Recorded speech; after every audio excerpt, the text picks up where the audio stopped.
Moving on to our next story, this one really excites me. So we're talking about Mill Creek releasing Ultraman Ginga on Blu-ray. Now, it is set for September 15th, 2020, which is the month of my birth. I could just say my birthday. It is the month of my birth.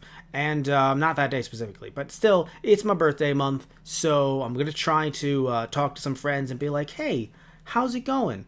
Ultraman. Click, and they'll be confused. But yes, so either way, Ultraman Ginga is coming out September 15th, 2020, and it's going to be for $50, which when looking at some of the other Toku that have been released by Mill Creek, that's nearly double the price. So what are you getting here for nearly double the price? Well, you're not just getting the original Ultraman Ginga series, which by the way was 11 episodes. You're also getting the second season Ultraman Ginga S. You're also getting the movie Ultraman Ginga S, the movie, and also Ultra Fight Victory, which was a series of shorts that actually, funnily enough, you can watch dubbed on Subudaya's YouTube channel. I saw those, and I still haven't seen Ultraman Ginga, but I know those were dubbed. I don't know if they're going to be dubbed on the Blu-ray. I believe the Ultraman Ginga S movie was also dubbed. Not sure if it was dubbed for Blu-ray or just for theatrical release. I could swear it was released theatrically years after, but dubbed. The Ultraman Ginga movie. Might be wrong there. Again, it's the Ultraman Ginga S movie, but still.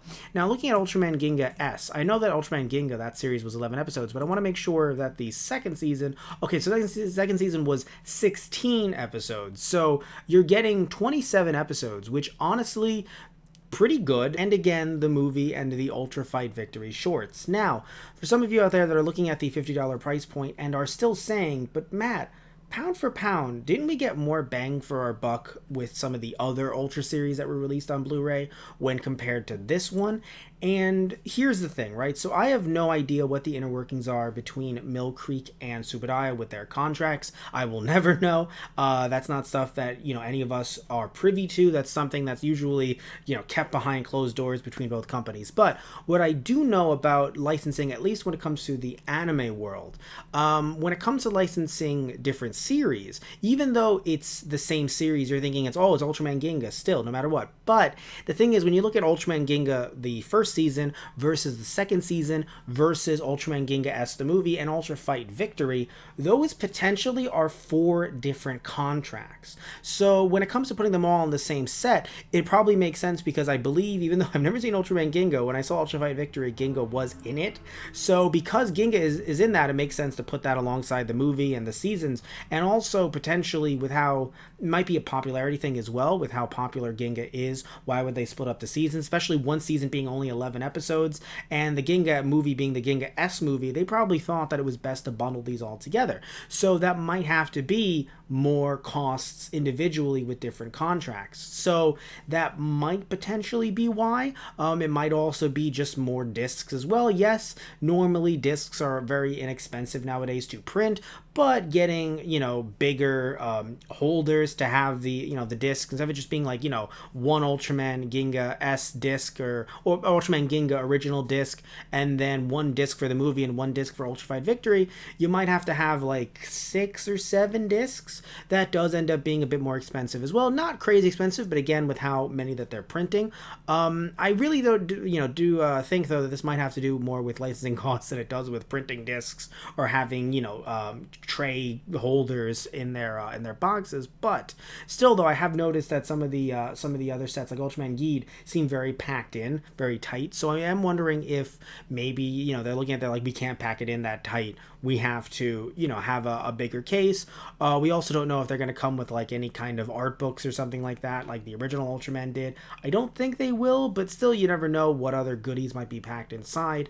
But yeah, I think overall, unless Mill Creek has paid, which I don't believe that's been disclosed, if they paid like some huge sum to just license all of Ultraman, very much like Toei did what Saban did with Toei back in the day.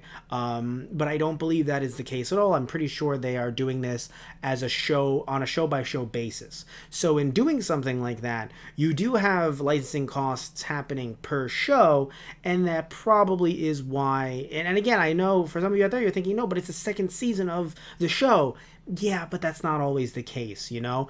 Something like Dragon Ball Z to Dragon Ball, that's not the same show. I know it's the same flowing narrative, but it's not the same show. So when Funimation is licensing Dragon Ball Z, they also have to license Dragon Ball separately and GT separately and Dragon Ball Super separately. And also, I mean, even with a show as long as Dragon Ball Z, they didn't just get the whole show in one fell swoop. I'm pretty sure back in the day they only would license a certain amount, and that still happens with other anime today. Even some shorter ones, like 26 episode ones, sometimes they'll license them in parts.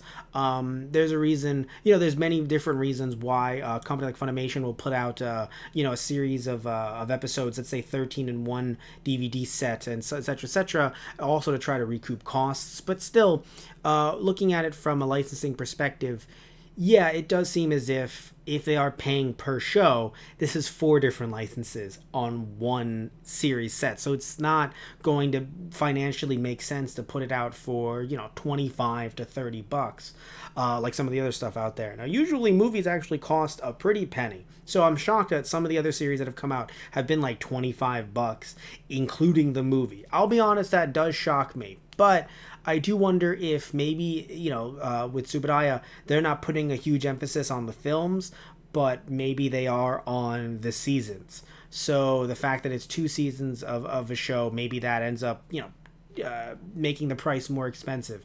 Again, I'm not privy to any of their information. I can't say double or anything like that, but still, I am wondering if that is part of it.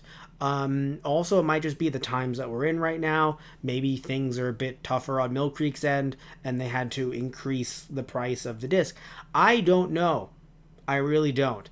All of that is pure speculation on my end, just based on the research I've done when it comes to anime licensing in the past. But either way, though, I am going to say that even at $50, it definitely is worth it. I mean, you're getting both seasons of the show. You're getting the movie, and you're getting Ultra Fight Victory, which, yeah, it's on YouTube, but if you're not a fan of the dubbed version, then you can watch it subbed on their Blu-ray. So, and I don't even know if the dubbed version is going to be on the Blu-ray, although, interestingly enough, I would kind of like it if it is. It would be neat. It would be a nice little niche thing to just have on there. But either way, though, will I be picking it up? Well, again, it's my birthday month, so we'll see what happens there. Also, I said I didn't know how many discs would be in the set. Somehow it went right over my head. This is the neck pain. I'm blaming the neck pain. There is a 6-disc set which will have everything, which makes sense. Ultraman Ginga will probably be 2 discs. Ginga S will probably be 2 discs. So either way, though, tell me what you think about all of this down in the comment section down below. Not my neck pain, but what you think about the Ultraman Ginga series as a whole. If you've seen it before, if you haven't, if this will make you want to get it, or if its $50 price point might be a little out of your price range, especially again with everything going on right now. So tell me what you think down below.